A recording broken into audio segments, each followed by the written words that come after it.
Bonjour, bienvenue au musée de la lunette à Moret, dans le Jura. Je vais vous faire une petite visite, suivez-moi. Je vais vous présenter un peu un objet phare de la collection qui est cette paire de lunettes et qui est l'une des premières paires de lunettes fabriquées ici dans le Jura.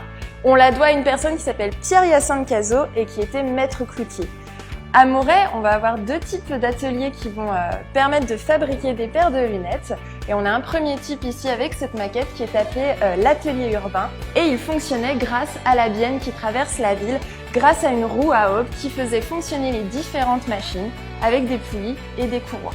Le lunetier, il avait besoin de très peu de machines lorsqu'il travaillait de son atelier, d'un outillage rudimentaire, lime, pince et surtout d'une forge. Et je vais vous présenter rapidement deux petites machines. La machine à rouler les cercles pour pouvoir fabriquer les cercles des lunettes et la machine à archet qui, elle, permettait de fabriquer des vis qui sont de très petite taille. Et ces forges également, elles servaient à fabriquer des clous. C'est pour ça qu'on dit qu'à Moret, d'un clou naquit la lunette.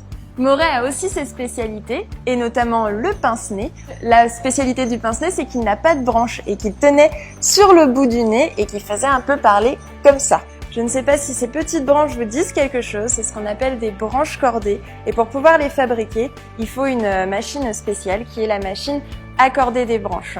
Il y a en tout entre 150 et 200 étapes pour pouvoir fabriquer ces paires de lunettes et presque autant de machines. Pour les finitions, on va notamment polir les lunettes et on va utiliser ce qu'on appelle des tonneaux à polir qu'on remplissait de pâte à polir et aussi de petits éléments qui permettaient justement d'effacer les imperfections. Le musée de la lunette, ce n'est pas que le savoir-faire au Jurassien. On s'est également intéressé à tout ce qui va être lunetterie contemporaine. Et si vous voulez poursuivre votre visite ici, la collection Essilor Pierre Marly sur l'histoire de la lunette, l'objet en lui-même vous attend.